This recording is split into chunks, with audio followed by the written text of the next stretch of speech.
This is a Switch 1 Pro controller. Look at it in all its glory.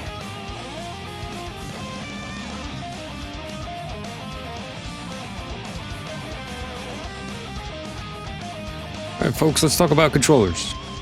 We got the Switch 1 Pro controller. I haven't been using it lately. I've been using the Pro 2, Switch 2 Pro controller. But we're gonna go on a little venture here with some fun stuff to play with. We're gonna go down the rabbit hole of building a new controller. So, what is Handheld Legends? I guess we'll start with that.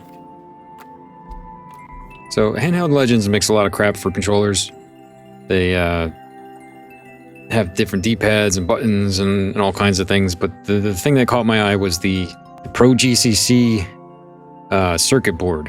So we're going to swap the board out completely. We're going to take out the old board from the old Switch 1 Pro controller and take that out completely, gut it, and we're going to put in the new ProGCC board. Now, I'm just going to read this off their website, what the board does and why it caught my eye. The ProGCC 3.2 Switch Pro Competitive Conversion Kit is it's a $60 kit which replaces all of the internal contacts, circuit boards, everything of your Switch 1 Pro controller. It claims to have frame sync. The Nintendo Switch operates at 60 FPS. This is equal to 16.666 milliseconds refresh rate. USB inputs are typically performed at 8 milliseconds. This leads to a desync between the USB input rate and the frame rate of the game. Their custom firmware dynamically adjusts the USB input rate to perfectly match the frame rate of your games, leading to 99% perfection with your input spacing. So, in a lot less words, controller go fast. So we're basically gonna soup this baby up.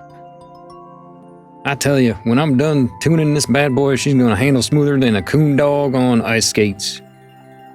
Yeehaw! So basically we're turning a Switch 1 Pro controller into a souped up hot rod. So stay tuned for how we put this thing together, why we put this thing together, some options, some mistakes I made, what I like about it, what I don't like about it. We're gonna get into it. Alright, so we got everything apart and we got this circuit board, I guess you'd call it. It's like a flimsy material. I don't know what I'd call it. It's the contact board, I guess. We gotta remove it from the shoulder buttons first.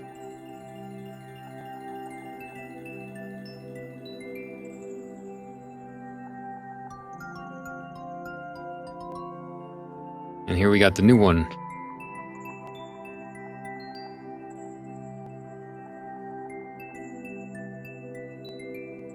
Contacts are a little different. They're gold. They're like a shiny gold metal. All right, so we got that part in. It's got some flimsy doodads here and there. We gotta make sure everything is in the right spot. And make sure nothing will get caught up when you put it back together. Make sure it's all being held in place. There's an adhesive that we need to put on that will hold it in place. And we gotta put the new rubbery doodaddies thingamajiggers on there. The new membranes they're a little stiffer than the original, which I actually like for the triggers. Makes it just click a little bit better, a little less mushy.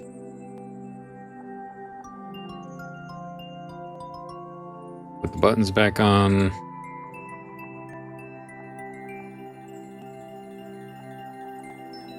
Then we gotta do a little more disassembly. Take off the rest of this old board. Get that out of here.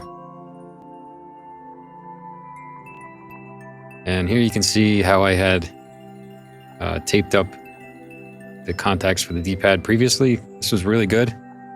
It was the best I had until I started messing with the Pro 2 controller. The Switch 2 Pro controller. But I was still using this controller for ROM hacks. So, a little nervous going into it. I don't want to ruin the controller, the only controller that I can use for ROM hacks at the moment. Alright, so we got everything out of here. Put the new membranes in. These are clear membranes so that the LEDs can shine through. And here's the big reveal. The split D-pad. Will this D-pad be any good? I guess we're gonna find out. I'm skeptical because it doesn't have a pivot at all. And you know how I am about pivots. I love my pivots. I'm also skeptical because I have tried this before on the PS5 controller. I liked it. It was very accurate, but it just created, it was too much effort to move from left to right with no center. Split D-pad. We're gonna have 4 individual directions. Look at that. Wow. Are you seeing this? They put little Pac-Man cutouts on the board. You know, I've been waiting for a company to do this forever. Nobody's ever done this on the board.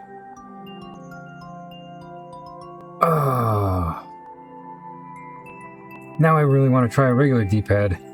You can see how Nintendo does it. I've said it many times in my videos, so I don't know why they don't cut it out. Where we put the tape, just cut it out. They did this. They did it. And the contact design is very different. Now I don't know. I don't know what I want to do. Split D-pad. I guess I'll be taking it apart to try both ways. I don't know.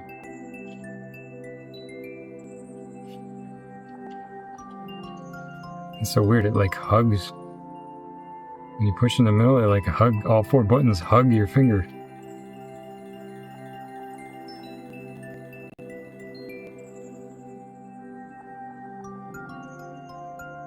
That's just unacceptable. Have the button move that much. They all kind of like...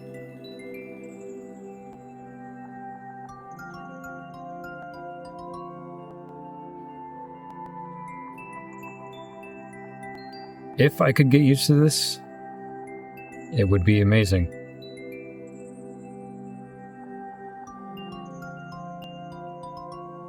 There needs to be support in the middle though. Something, even if it was a post, like a stationary post. I mean, if I push the inside of this, button's not even going down. Looks very cool, but I don't think I can use it.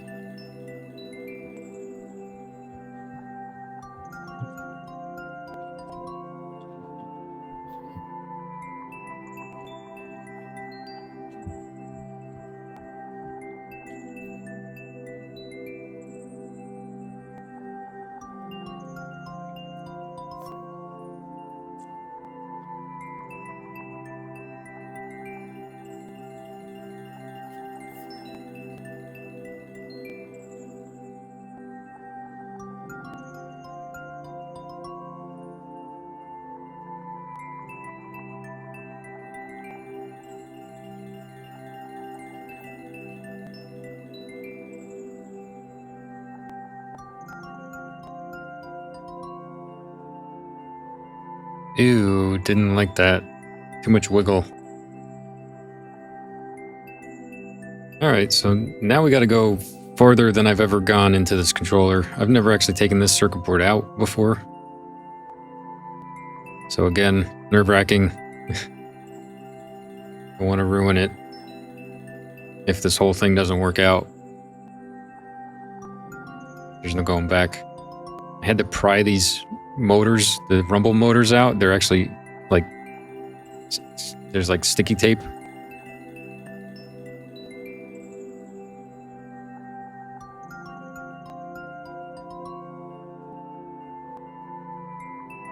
All right, here we go. Bare bones controller.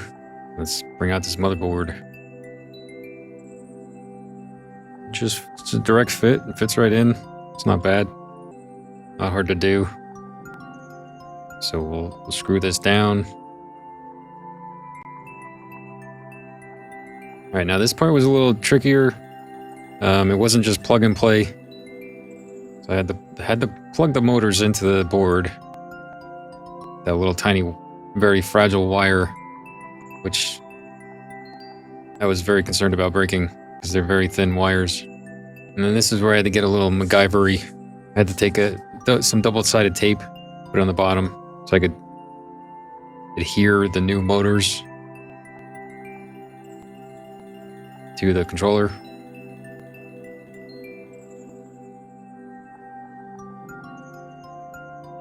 And surprisingly, it actually worked out pretty well. Put another piece of tape on top of the motor just to hold everything in place when you put the clamshell back together. It holds it all nice and tight. Put the thumbsticks on.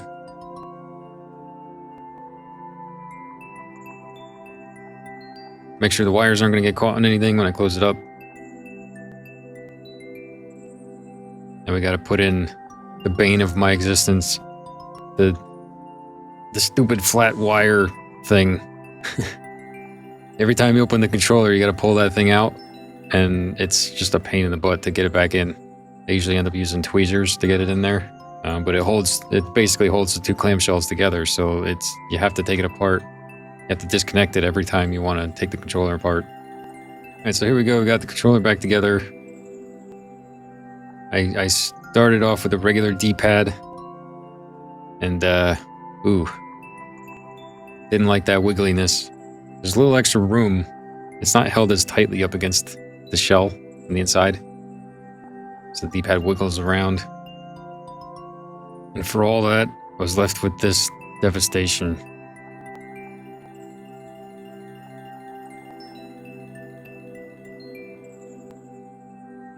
Also totally random, but if you ever wanted to see how a D-pad works, it's pretty self-explanatory, but you can see it from an angle you've never seen it before.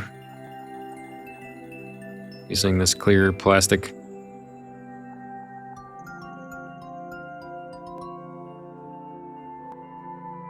Just in case anybody was ever wondering why they get an up input or you get a false input, you can clearly see it here. But when there's no pivot, it just, all the buttons can get pressed. Alright, so we went through some iterations. I tried that D-pad. The D-pad that came with it, I didn't like. It didn't really fit in the controller. It wiggled too much. So I took that out. I thought I had more footage, but I don't have the footage of this. I replaced all the clear membranes that I just put in with the OEM membranes because they just feel better. Except for the triggers. The triggers I left the clear ones because they have a nice little click to them. I put in the original D-pad and the original buttons. And the split D-pad, it just didn't work out. I didn't like the feel of it. I didn't like how it kind of like hugs your finger. There's no pivot in the middle. It would take a long time. It would take a while to get used to something like that. Though it is accurate. I don't know. I can't get used to it. So we took the controller apart again to take out the clear membranes, put in the regular stock membranes, and we put those stock buttons back in. So now we're left with a Switch 1 Pro controller with a ProGCC board, and basically everything else is stock. But since I was already in there taking it apart again, I decided to do a little extra fun stuff, try to figure something out. I was hoping I could figure something out, and it worked. So I'll show you. I made it quieter, silently. As a YouTuber, the controller sounds can be annoying. Trying to block that sound out from your videos, so you don't make a lot of stupid noises while you're playing. My mouth makes enough stupid noises. I don't need the controller doing it too. So what I did was I got some of this adhesive weather stripping, and I cut little tiny corners, and I put them into each little block, and that's where the button rebounds. You know, you push the button in, and then it rebounds because the membrane kicks it up. It's going to hit those little pieces of foam instead of hitting the hard plastic, so you won't hear that click anymore. And it actually worked pretty well. So the controller is basically as quiet as a Pro 2 controller. Well, after some testing, the Pac-Man design probably helps a little bit, but not enough. So here we are taping off the contacts once again. I had to tape off a little over half of the contacts. You can see it's kind of hard to see in this picture, but yeah, still got to tape contacts. I think they were a little too conservative with the parts that they've removed from the contacts.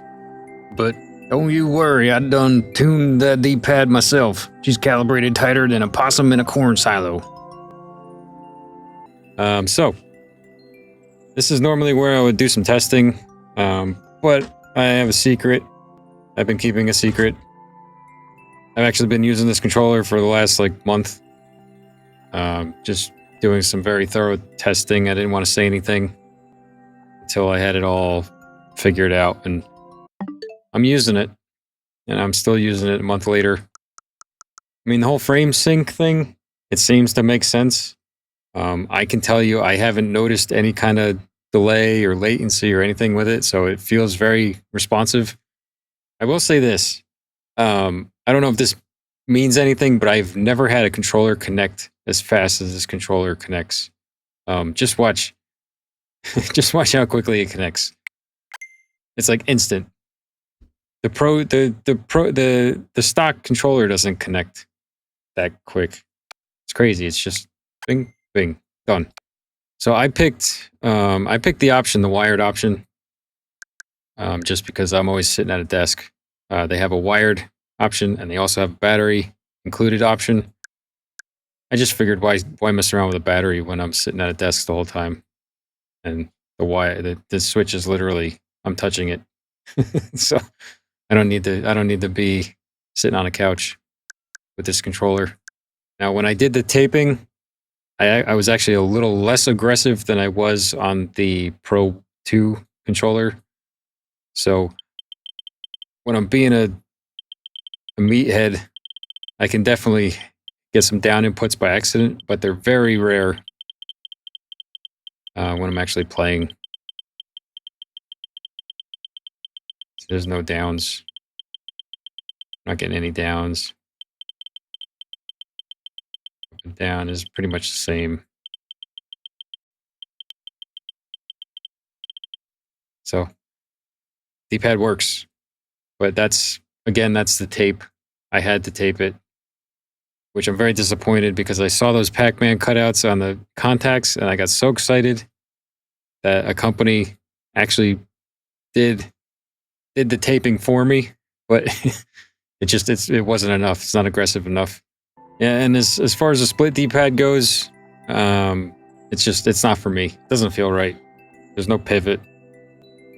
I can't get used to it. If you could get used to not having a pivot, you would not get any errant inputs using the split D-pad. I'll say that, but it doesn't feel right. I need to be able to rock back and forth with the D-pad real quick. And the red handles, I've had them for a little while. They're a nice touch. They feel nice. The original grips that came with the Switch 1 Pro controller just felt like sticky and slimy. I didn't like the way they felt. This is like a nice soft plastic. It's very similar to how the Pro 2 controller feels. So did I ruin my Pro 1 controller? Absolutely. But I made it better in the process. So I'm happy with the way it came out. If you're interested in doing something like this, check out Handheld Legends. They have plenty of options. You don't have to build it yourself. If you want to save money, you can build it yourself like I did. It only cost me $60, but they actually sell the controllers as a whole piece, as a whole unit. So you could they're expensive though. You could buy the controller itself. But I've got so many mods on this thing now that it's just like, it's the perfect controller now. Originally I was okay with doing this project because I have the Pro 2 now, and I have it taped. I have the D-pad taped, and it works fairly well, and I like this controller a lot. So I just was like, what the heck? I got the Pro 1 controller. Why don't I just screw around with it? Maybe I can make it better. And now it's better. I would say it's better than the Pro 2 controller. And one final tip I didn't put this in the video for some reason. I didn't put this earlier in the video for some reason. But when I discovered that when you taping the D-pad, when it comes to testing, the best way I figured out how to get the tape in the right spot is to, you tape, you got to pick a spot to put the tape and put it down. But what you want to have is when you push the D-pad in, you want to be able to push it as lightly as possible where it's touching the board. Like it goes in, and it's touching the board, but it doesn't register an input. If you can do that as lightly as possible, where you feel the contact hit the board, but it doesn't actually register the input, then you push a little bit harder, and it picks it up. That's perfect. That's exactly how you want to do it. One last taping tip. I think I'm done with mods for a while. I got 2 good controllers. I got the Pro 2 and I had the Pro 1, and I'm be using the Pro 1 probably most of the time anyway, but I got a backup unless some crazy new controller comes out or I get bored. I'm surprised a lot more people don't know about Handheld Legends, about these controllers. They were originally created for, they were created for Smash Brothers, like for GameCube. They made a GameCube controller, but then they also adapted it for the Pro 1 controller, so people could play Smash lag-free, latency-free, and now I'm using it for Mario. Yeah, but that's it. I mean, if you made it this far in the video, thanks for watching.